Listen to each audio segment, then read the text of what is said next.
Hello, hello out there. Here we are again, coming to you from Broadcast Team Alpha. And this is the show for the thinking global citizen that is not afraid to step outside of the box and look around and see what's out there. There is really interesting things out there. And you'll never know unless you step out of the box sometimes to try to find those things. And yeah, my name is Augie, and my co-host Nori is on vacation still. And we're coming to you from about 40 different platforms all over the world. And because we are also transmitting through the wonderful platform of the Cosmic Awakening Network. And because of them, we are also transmitting on Roku, 3 TV stations, and a bunch of other places. So check them out on the Conscious Awakening Network. They got about, I don't know, 45 different shows there, from absolutely from one end of the spectrum to the other one, and all kinds of things that you just can't live without. So just go visit them. And before I introduce the guest, I want to tell you how also you can connect with us. You can connect through broadcastteamalpha.com, and you can send us a message there, and we'll get back to you. If you are watching on YouTube right now, please subscribe and click the bell, because that way you'll get a notification when the next video is coming out.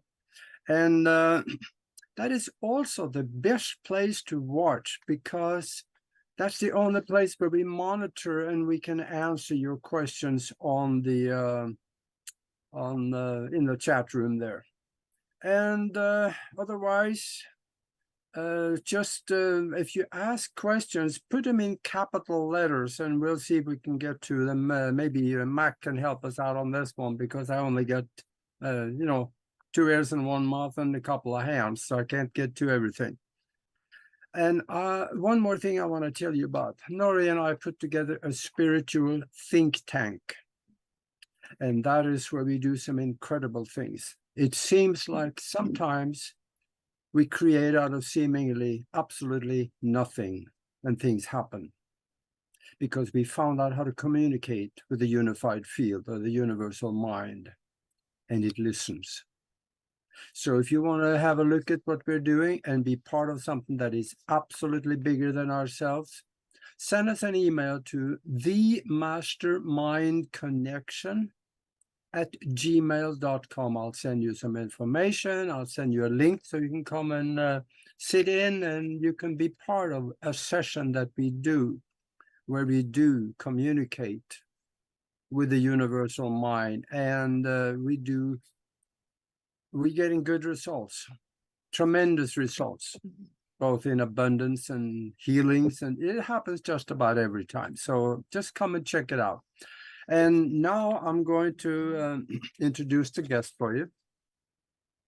And this is going to be very special, because we have an extraordinary, unusual guest. And here is why.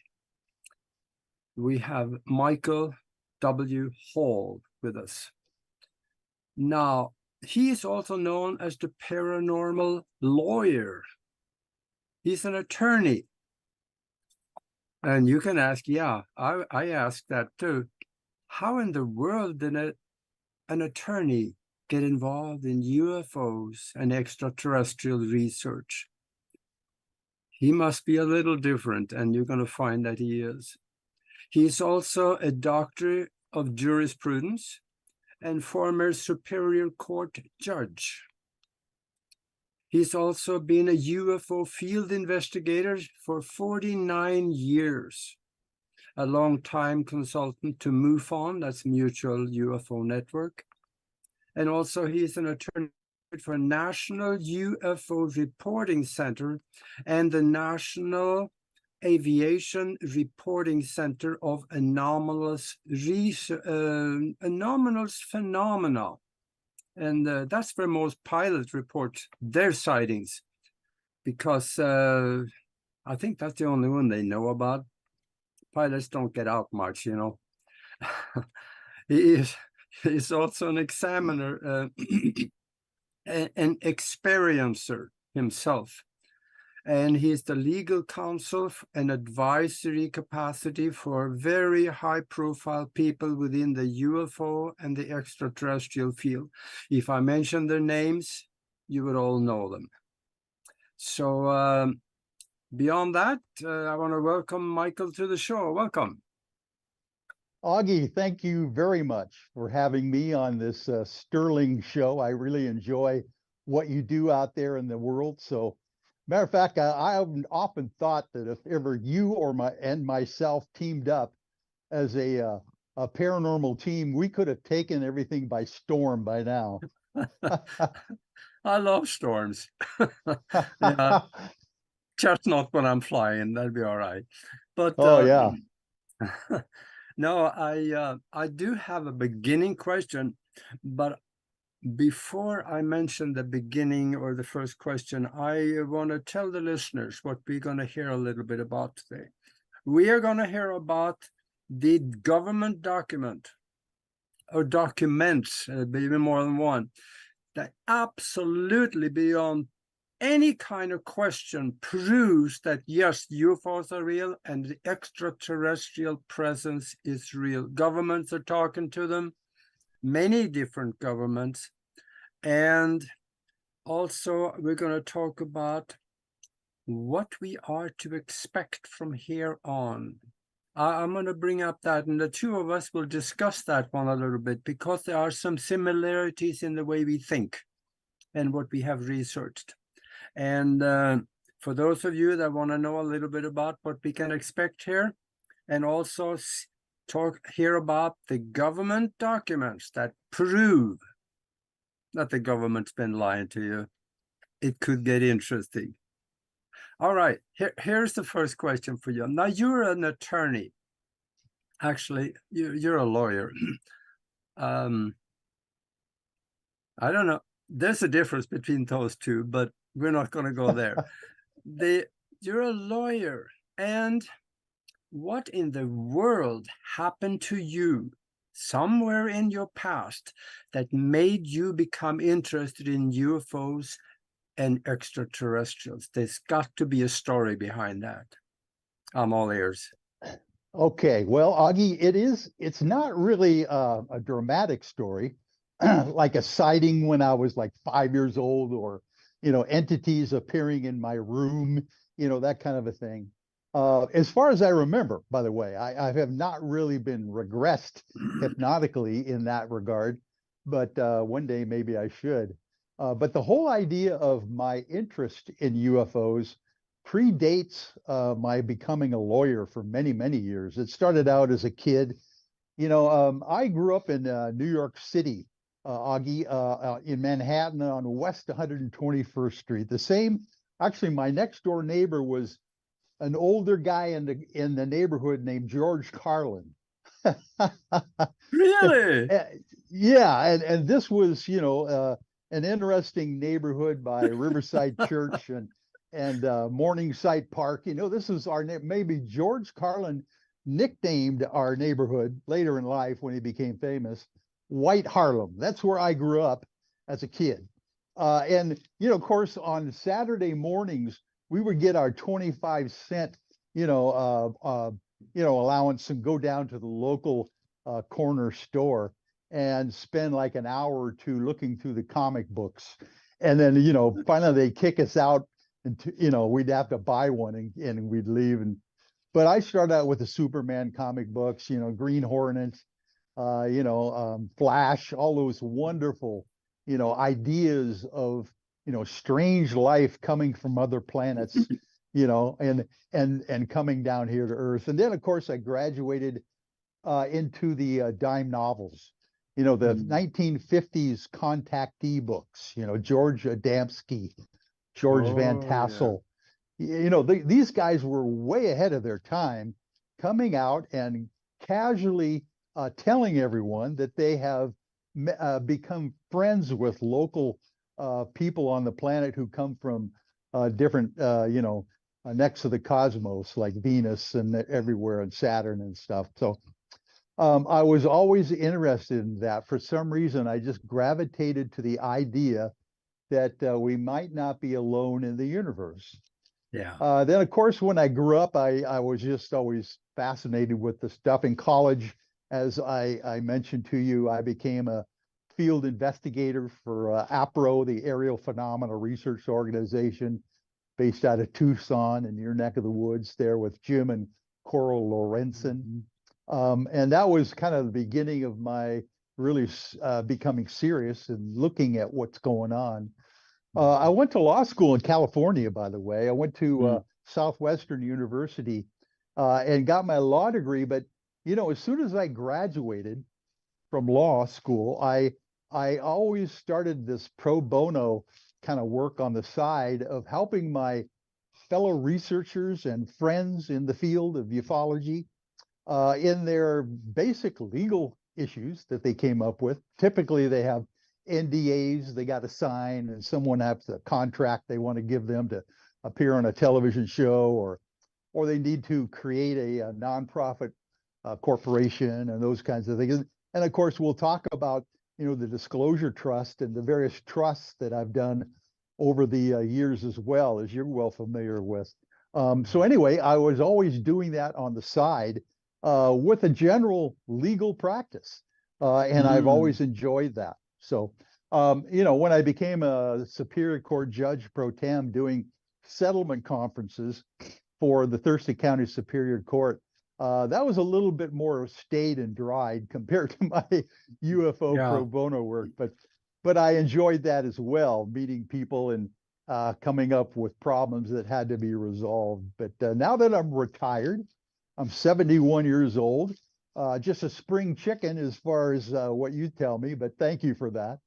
I really enjoy doing what I'm doing now. I'm literally spending a lot of full time writing books. We can talk about some of them, you know, and working on a brand new one now that we might want to discuss as well. But that's kind of how I got started. It's a long story, but there you go. Yeah, there you go. I want to touch on both of those things, especially what's coming out in the new book that you're putting together. Now, I think that's going to be a thing that is going to be absolutely necessary. But I want to ask you first, the way it sounds, you've done more research than I have, and you'd found something called the Core Secret Transcript. And that is basically the smoking gun of that the government's been lying to us because they've known about UFOs and terrestrial beings for a long time. Speak to that, please. Oh, thank you, Augie. That was a great intro, by the way. Thank you for giving that to me here. My client, I've represented researchers and ufologists and people in the field for almost 50 years now. Or not, actually since 1988, so it'd be like 35 years. But my client, Grant Cameron, who is the ultimate UFO researcher, I call him the mole. I mean, this guy, since the 70s, has visited almost every presidential library in the United States, finding out what the presidents knew or should have known at that point about UFOs. And so he's always been doing the research into archives and etc. At one point, this would have been June of 2019, I received a encrypted text on my phone, my iPhone. Now, I don't know about you, Augie, but I have never really received an encrypted text, and I had no idea what this was. I'm going, oh man, should I even open it? You know, is this going to be like one of those collection agencies looking for something that I haven't paid or whatever? I decided to finally get down and open this thing up, and it was from my longtime client, Grant Cameron. Grant Cameron is a Canadian researcher par excellence in the UFO field. If anybody wants to look him up. And his cryptic text was this: Michael, I'm just about ready to drop a major UFO bomb, and I need to run it by you as the paranormal lawyer. And that was it. That was the text. Now I get on my phone right away and text him back. I even phoned him and left a voicemail and emailed him as well. I said, Grant, I'm here. Let me know what you need.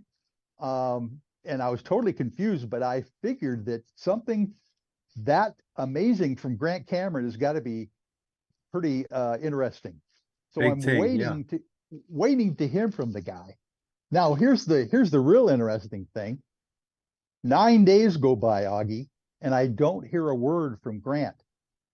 And I'm thinking, oh my word, this was Grant's last gasp, to try to get word out to someone that he knew and trusted before they offed the poor guy. They kind of Oh, this would have been so big potentially that they got to him. Anyway, I finally get a hold of him, and he literally for the next hour on the phone tells me what happened. And if we've got time, I'm going to go through the story of how Grant Cameron came across the smoking gun memo of all time that proves the existence of aliens, spacecraft, and the reverse engineering programs that the government is doing. So what he told me was that he was at a conference and he was doing his spiel like he does, and people come up to him after the conference typically and want to talk with him. And one gentleman came up. He didn't know him at the time, but he said, Mr. Cameron, I have a document that I think you need to look at. And of course, Grant is a pretty busy guy. He was about ready to get on a shuttle flight to go to another conference and speak again. So he said, can you email it to me? I don't have time to look at it. And the gentleman's name was James Rigney from Australia. And he was an amateur UFO researcher. He's also a very good architect as well, but he's an amateur ufologist. And he says, Mr. Cameron, I just need 5 minutes of your time. And he showed him, Grant, the very first page on a little iPad of a document that made Grant Cameron's face go ashen, he said. He said the blood drained out of his head. He's looked at the first page of this document, recognized names, recognized unacknowledged special access programs that only he really knew about because of his research over the years. And he said, where did you get this document?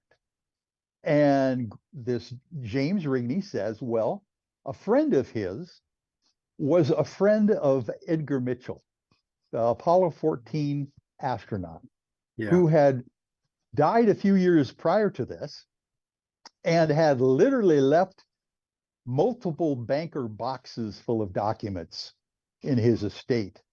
And his family they're not interested in this stuff, all this paperwork, wanted to get rid of it.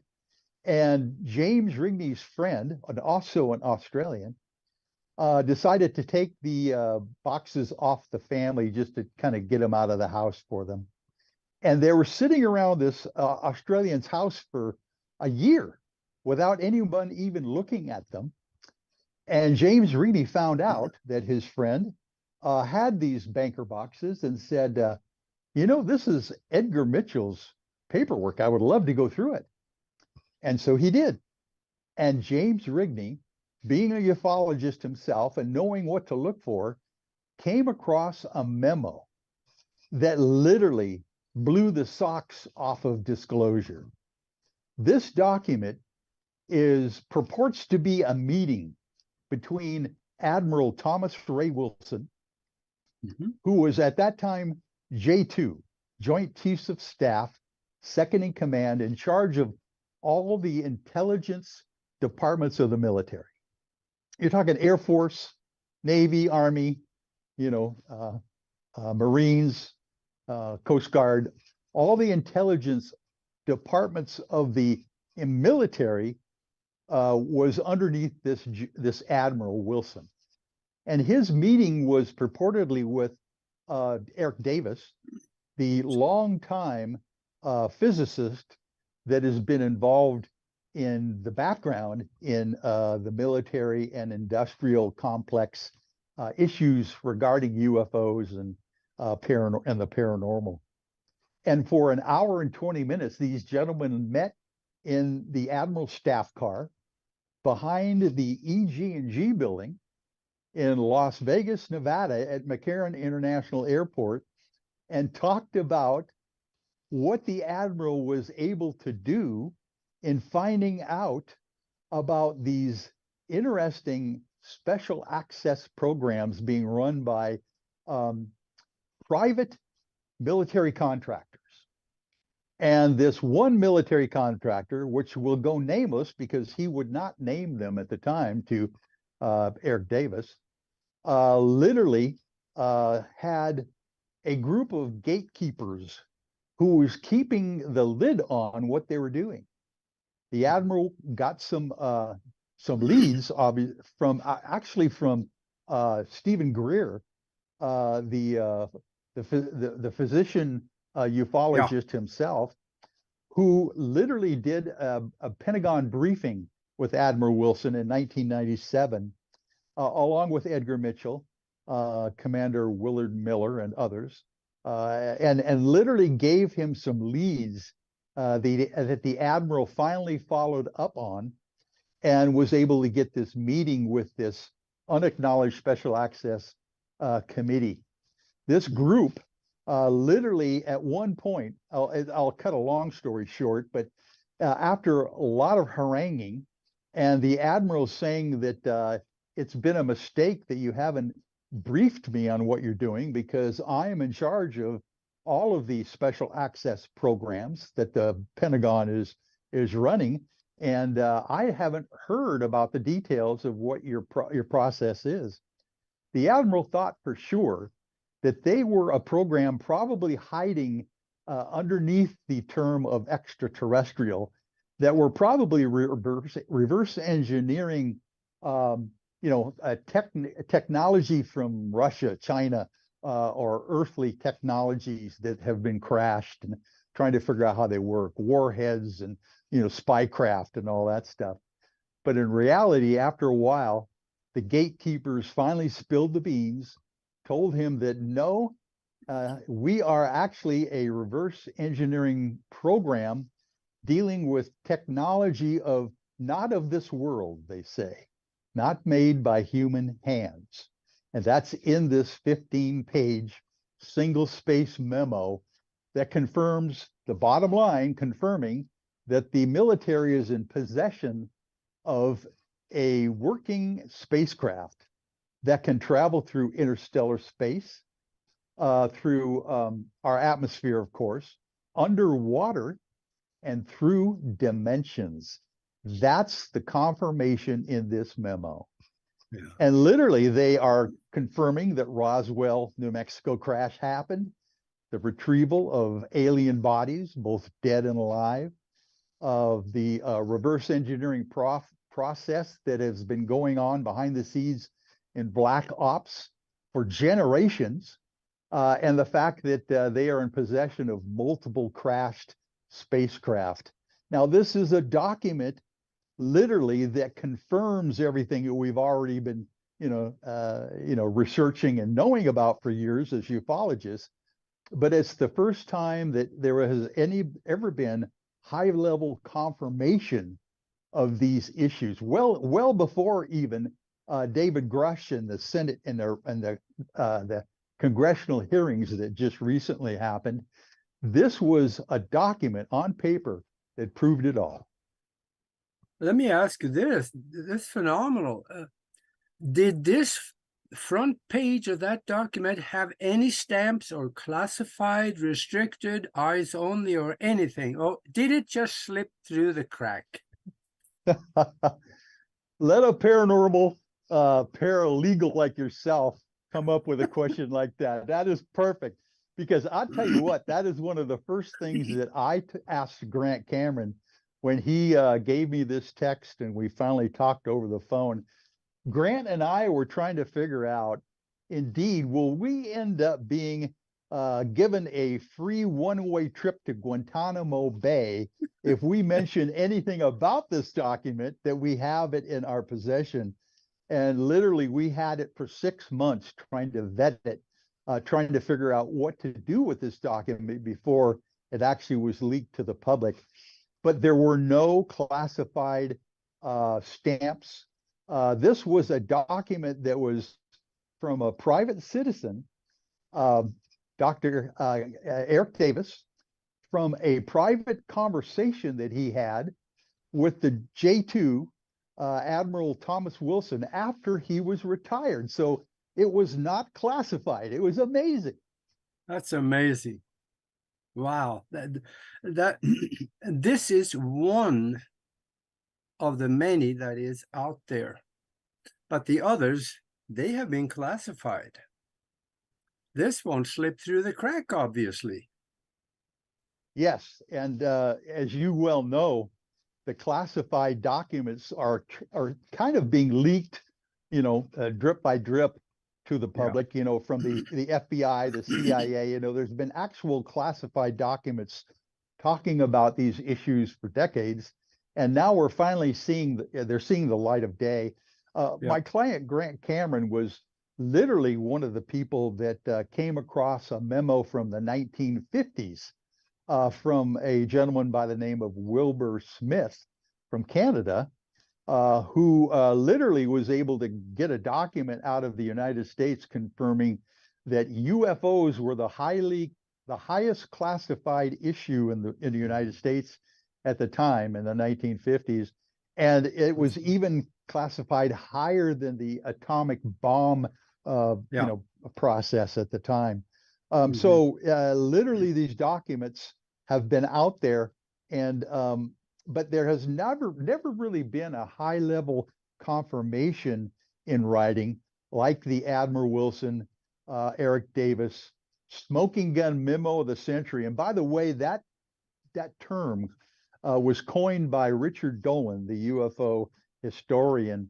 When that was released, I finally was able to get a copy of it to Richard, in June of 2019, when he broke that story himself as well. This is really something, and it verifies actually another document that I dug out, and that was I had it for probably 25 years now, 20 years, and that is it was released by the FBI, and that is a document where they say it's a memo, actually, FBI memo, where they explain that the extraterrestrials that was found at Roswell, they were, of course, 3 foot tall, big eyes, a big head, and 3 long fingers, and they say that explain what they were like. And that also coincides with another document that I've had for about 30 years, and that is something that hardly anybody knows about, and that is one from the South African Air Force. And people can research this by, I don't know about Google, but use another one, the Kalahari Desert Crash in South Africa. And because here's the front side of this document, that's what you're looking for. And in there, they explain what the pilots and the people in the extraterrestrial crash that they found, that crashed in the Kalahari Desert. They say that it came into the atmosphere over the South Pole, went north towards South Africa, and they saw them on radar, so they tried to contact and nothing worked. So they sent up 2 Air Force fighter jets, and they tried to contact the craft, and that didn't work. So they had authorization to fire on them, and they did. But what it also says in the document is that they were fired by a Thor 2 Maser cannon. That is a piece of weaponry that has been poo-pooed throughout the whole weapon system or UFO arena. They say, oh, that's just something they made up. No, it isn't. It's in the Air Force document. Thor 2 single-faced Maser cannon. You can Google it if you like. You get, and in there, they were able to decipher the language. Excuse me. Here is something that explains the language. Oh my. See the goofy symbols. Yes. It's an interesting document, and if you don't have it, I'm going to send it to you because you need this one. Because there is, they also said that when they did the autopsy of these individuals or things in the craft, they found that, yeah, they were about 3 foot tall, 2 big heads and eyes and stuff, but they were closer to a plant in physiology than a human. Now Isn't that is, interesting? yeah, it's all in the document. You should research.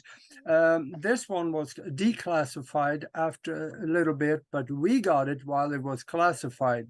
We got it from a Jesuit priest in Switzerland because he happened to be in South Africa when it happened, and he was kind of in on it. So we got it, and we didn't really dare to do much with it because we knew it was classified, but until a good friend of mine that works at he's a UFO investigator in Omaha, Nebraska. He told me, don't worry about it. Said nothing's going to happen. Just blow it out there. And we did. But hardly anybody knows about it anymore. So it proves well, all over thank God for legal beagles like yourself who are able to get these documents out into the open.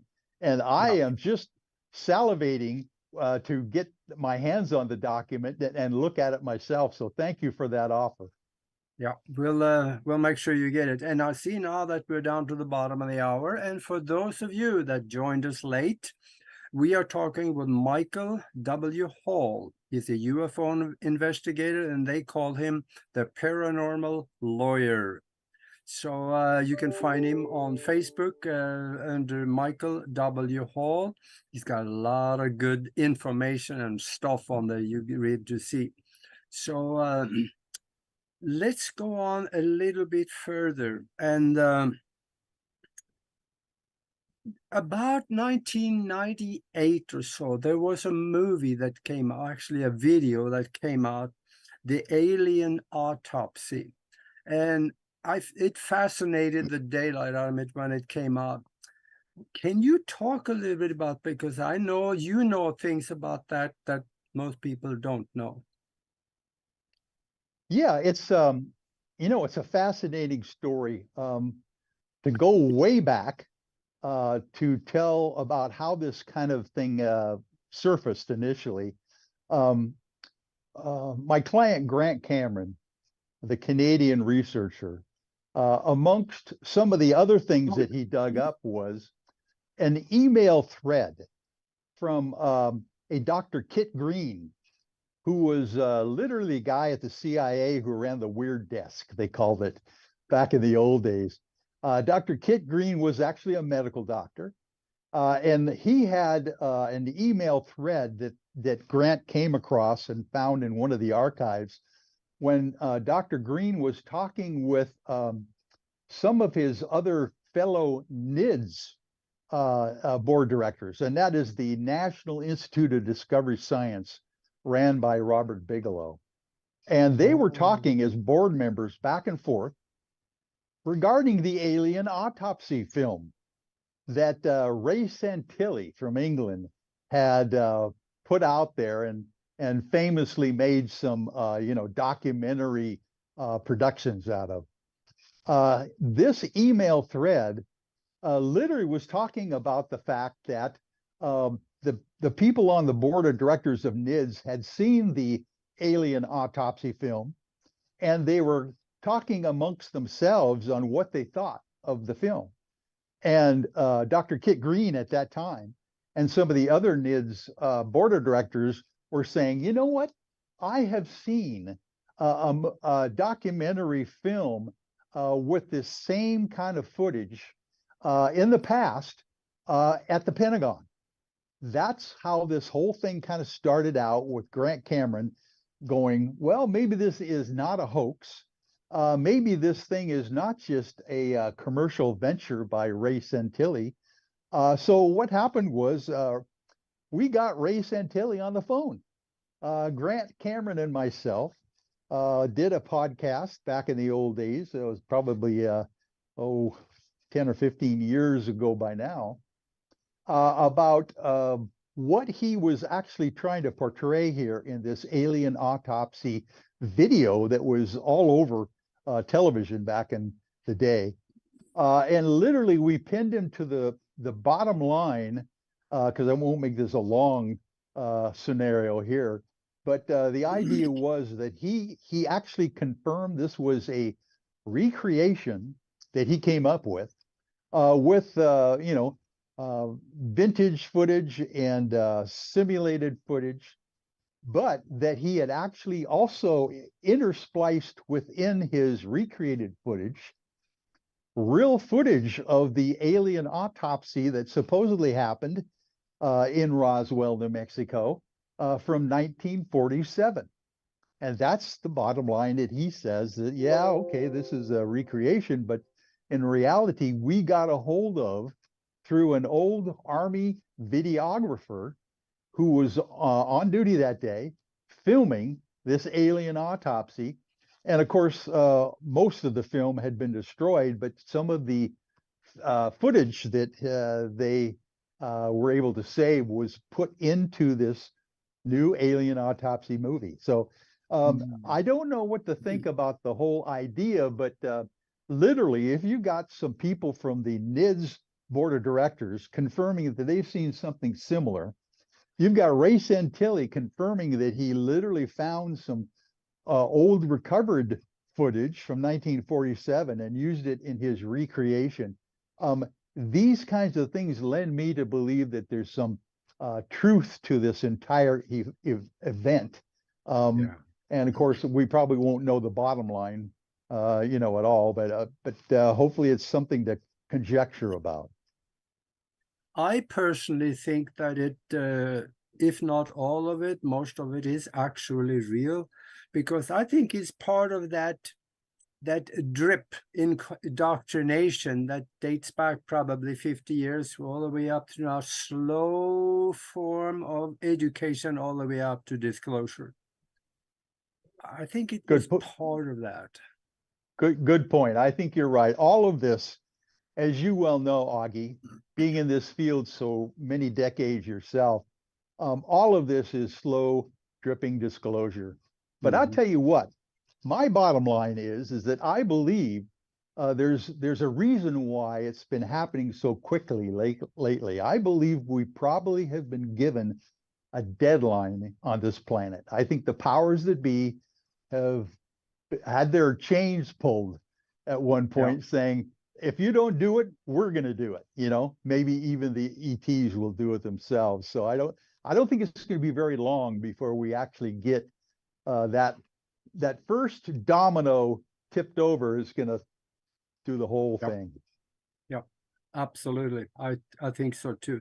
There's another issue that is was very interesting, and that is what was called Operation High Jump. And I seen some video footage that actually at one time was on YouTube, and I can't find it anymore, but that was Admiral Byrd went to the to Antarctica with a armada of airplanes and ships and 5,000 soldiers, and he got beat the shit out of himself down there, so he limped home. But there is a video footage that show round circular flying discs flying over the ships, shooting at the ships with some looks like lightning bolts. And could you speak a little bit about what you know about this? Because this is real. It did happen. They tried to get rid of whatever they thought was at base 211, probably the Nazi base down at Antarctica, and that's as much as I know. So it's all yours. Well, you're very well up to speed on this, Augie, and it's just fascinating. this is the same Admiral Byrd, by the way, who literally, now this is the Antarctica, expedition. He literally went to the North Pole himself and flew over the North Pole, initially before this. And that's when he first came back with these amazing stories that he was telling, that there were actual UFOs that he encountered in the North Pole, and literally a beautiful tropical place up in the center of the top of the earth, supposedly, that didn't have any ice or anything like that, and it had a race of people up there as well. So all of a sudden he goes, he gets a lot more people together, and goes on this major expedition to the South Pole in Antarctica. And it's amazing to think that the reason we really heard about a lot of this was his son recovered supposedly a diary that he wrote. And by the way, his son, Admiral Byrd's son, was one of the officers in Project Blue Book for the Air Force's UFO investigation program back in the 60s and the 50s. This was Admiral Byrd's son, who was into this also, of course, because he heard about from his father. But he recovered this diary that basically said, in Admiral Byrd's own words, how they went down there with a whole armada, as you mentioned, of ships, battleships, airplanes, by the way, off of the ships themselves, the aircraft carriers. And literally, from what I gather, as you mentioned, were sent back home with their tails between their legs, because they had met with alien spacecraft. Well, they think it was alien. Actually, who knows? It could have been even a breakaway civilization that went down there, after World War II, and potentially even the Nazis, and put together an organization that might even be living underneath the Antarctica continent. Who knows? But that is just something that was clamped down so quickly. Matter of fact, I even saw Admiral Byrd on some talk shows in the 50s. I don't know if you've seen some of those old footages and stuff. It's fascinating how he is trying to recount what happened during his expeditions. And of course, you could tell that he was hamstrung by what he could say on the air back in 1950s. But he was quite sincere at the time. Yeah.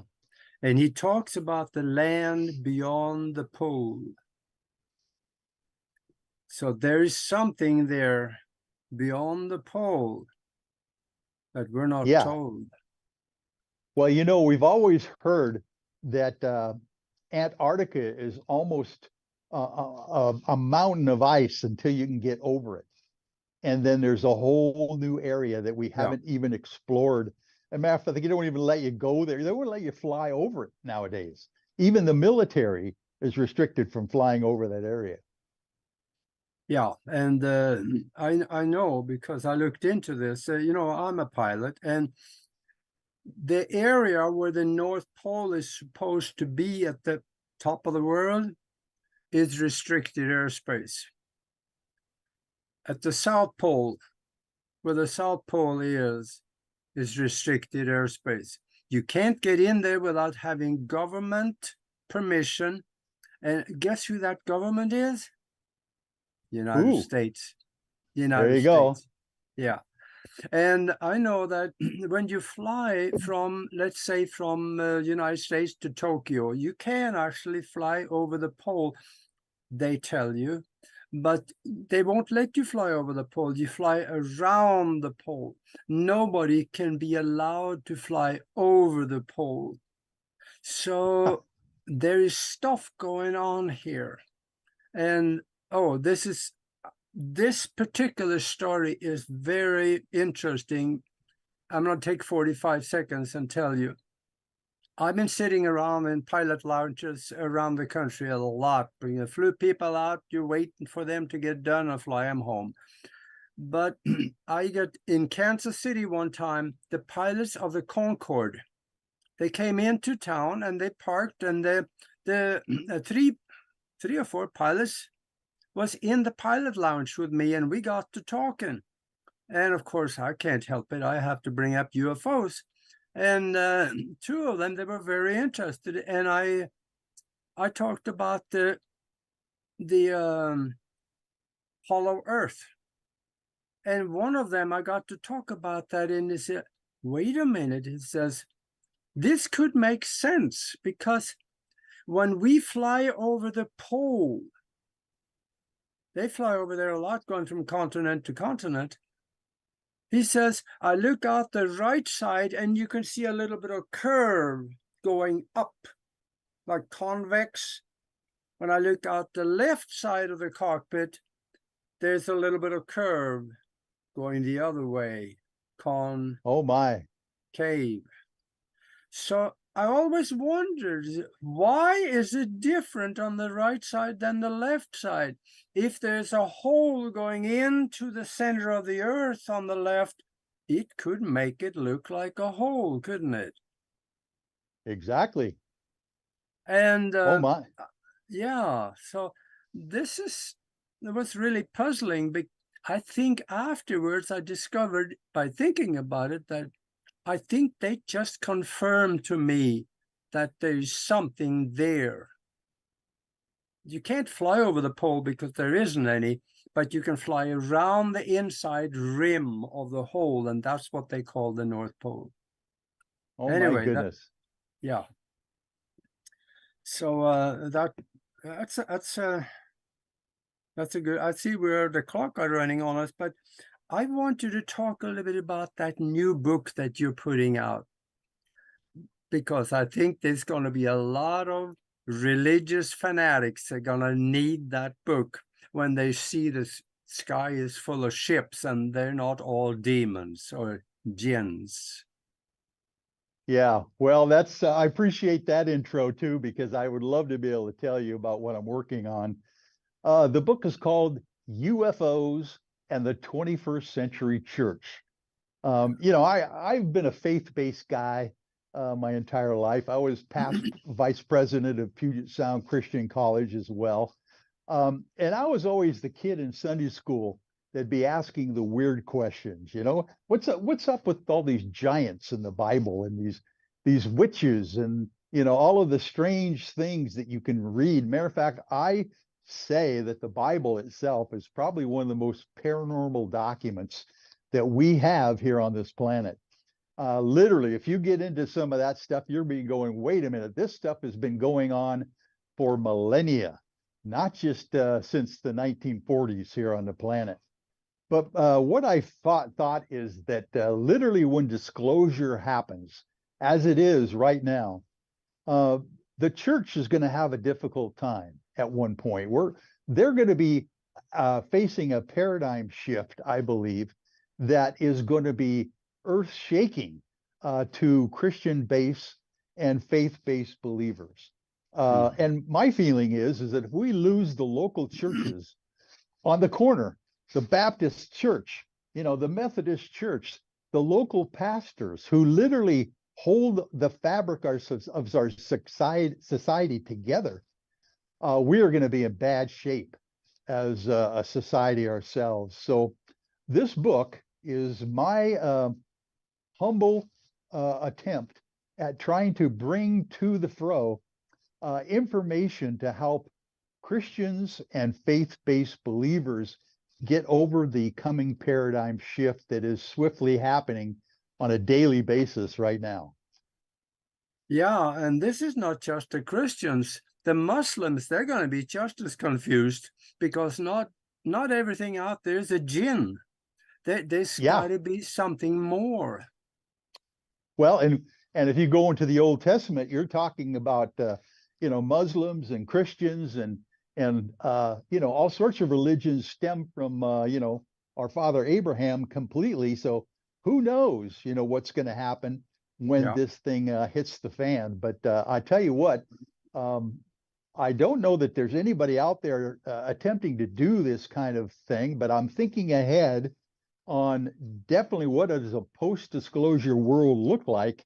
And I think the the faith-based believers are going to need some help. Yeah, absolutely. And also what we were talking about earlier was the documents that prove that the government is lying to us. And you wrote a book about this. Let's talk about that book a little bit also. Well, thank you. That's the one called Core Secrets. Yeah. It's up on Amazon, and it's about this smoking gun memo that Grant Cameron, found or got given by this James Rigney, the Australian. And the fact that this document, 15 pages, single spaced, is a transcript of the meeting from Admiral Wilson, who basically spills the beans, in this regard, and confirms all the things that we've known and researched as ufologists over the decades, but no one has been able to get any confirmation of. So, yeah, that's the book called Core Secrets. Yeah. Yeah, and of course, in there, you're going to find out a lot more than what we were able to talk about in this short interview. And hopefully, thank you. Yeah, and one more thing, though. I think a lot of people in the UFO field, they heard about when everybody was trying to storm Area 51. You were there. Yeah, I was. I was the only full-time field investigator reporter that was podcasting live for 5 days from the Little Alien, Connie West's beautiful little bar out there in the middle of nowhere in Rachel, Nevada. And literally the world showed up in the middle of nowhere for 5 days. And it was a phenomenal experience. I kind of equated it to Woodstock for the baby boomers. It was literally that way. Literally people from around the world came there, slept in their cars, slept on the ground because it was the middle of the summer. It was beautiful, even at night. The bonfires were awesome. And of course, the big event happened at the back gate of Area 51 at 3 a.m. in the morning on the 21st of July.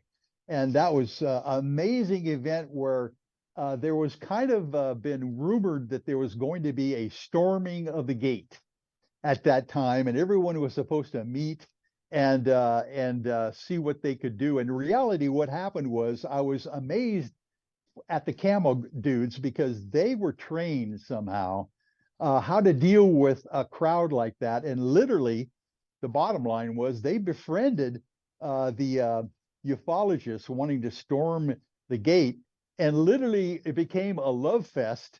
And we were taking selfies and talking with these young, officers, literally, and camo guys that were there trying to keep people appeased on what was going on. It was quite an event, I thought. That's good. That is good. Now, yeah, I see we got 5 minutes left, but there is one thing that is close to my heart that I know will help a lot of people if they understand what we're going to talk about next. And that is how to protect your property. Now, you're a lawyer and you have been helping people set up trusts. What you are calling it is that the disclosure trust or the whistleblower trust. Now, not everybody out there is a whistleblower, but this will apply to everybody. I know enough about trust to know that if you have everything you own put in trust and you die, nothing will happen. No probate, no nothing. It all goes to your family. If you don't have a trust, it'll go into probate. The state will take half of it. In case of Roy Rogers' case, they take 90%. And it is gone. The state takes it. So listen really close to what Michael can help you do. Well, thank you, Augie. With your experience as a paralegal and knowing how trusts work, I think it's fascinating that we need to get to people and tell them that they should talk to their local lawyer, their estate planning lawyers, paralegals, on how to protect their assets, because that is a big deal. When you die with a will, you literally are placing yourself before the state in basically coming with transferring title to your beneficiaries or heirs that you name in the will document. But there is a long process. Typically, in my state of Washington, the probate process is 22 months, almost 2 years. So, it takes that long. You've got to hire a lawyer typically to get through the process, because I tell my clients it's almost like divorcing yourself from the world when you die. Literally, it's a process. And basically what I have done with my whistleblower clients like Grant Cameron, et cetera, is create a trust document where they put their secrets, their artifacts, their documents in this trust. And literally, they don't own it any longer. They can protect themselves and their loved ones from possible harm by saying that if anything ever happens to them, this trust has a dead man's trigger, and it's going to be published around the world. But the same thing with probate. If people want to avoid the cost, the delay of potentially estate planning succession, they call it estate succession, they should talk with their local paralegals like yourself and lawyers. Yeah. And I've heard so many horror stories about people that die intestate, or they die without having even a will. Because look up the definition of will in Black's Law Dictionary and you're going to get scared. It's not a good one, because in fact, you don't even own your property. You are the tenant. If you have a there you go. mortgage, you're the tenant. And Yes. there is a way that even if you have a mortgage on the house, you can still put it in trust, because you put your equity in the trust. And if you fall behind on your mortgage, the bank come and say, okay, we're going to take your property. Then you tell them, fine, go right ahead. But you don't own the equity, so pay me off first. And they don't want to do that. So they're going to come back and say, oh, let's refinance with a lower payment so you can stay in the house. I think Okay, you know that. Well, there you strategy. go. And not that we're going to give legal advice tonight. Obviously we can't do that. But this is something fascinating for people to think about, for sure. Yeah. Definitely. Yeah, absolutely. And I would repeat one more time where they can find your books, and maybe also let them know when the new one will be out, because I couldn't see it on Amazon yet. So let us know a little more. Well, thank you. Yes. They can always look on Amazon.com for Michael W. Hall. All of my books are up there. I've got 24 books and short stories that people I think would be interested in. The new one I'm hoping will be out by Christmas. That's my goal, is to get this thing up by December sometime, so people can maybe look at it and potentially give it as a gift if they would like. So that's my goal and deadline right now, and I'm furiously working on it as we speak. So thank you so much for that opportunity, and for the opportunity to be on your show. I have wondered and wished to do this for a long time. So thank you. Yeah, this was fun. And yeah, get it done by Christmas, because that will be a great Christmas present. Thank you. Yeah. And I think there is, yeah, we're out of time here shortly. I have a favorite question that I like to ask the guests. And I didn't tell you about this because I wanted to blindside you. So the question is, if you could talk to the whole world and the world was listening, what would you tell them? Oh, I love that question. That's fantastic. I would tell them that we all need to raise our consciousness thinking and go deeper inside ourselves. If we're looking for answers outside of ourselves, from a religious institution, from a guru or anything like that. Really, as Jesus was saying over and over again, it's all within you. You Yeah. are the source of the knowledge you need to know. We need to concentrate more on that. And that's what I believe is our future here on the planet. That's a good advice. That's good advice. And there are always people. If you don't know where to go to YouTube. Look up videos by Greg Braden, Joe Dispenza, Bruce Lipton, Sadhguru, Agi Nostro, anybody else. Because they may, in their video, you may find a pearl that can lead you to the right path. Sometimes outside influence that solidifies inside knowledge. Very good. Exactly. Yeah. Well, thank you very much for being with us. And gosh, this was fun. We have been listening to Michael W. Hall, and we were talking about the government document that prove the UFOs are real, extraterrestrials are real, and a lot more. So if you joined us late, go back and listen to the first part. There's good stuff in it.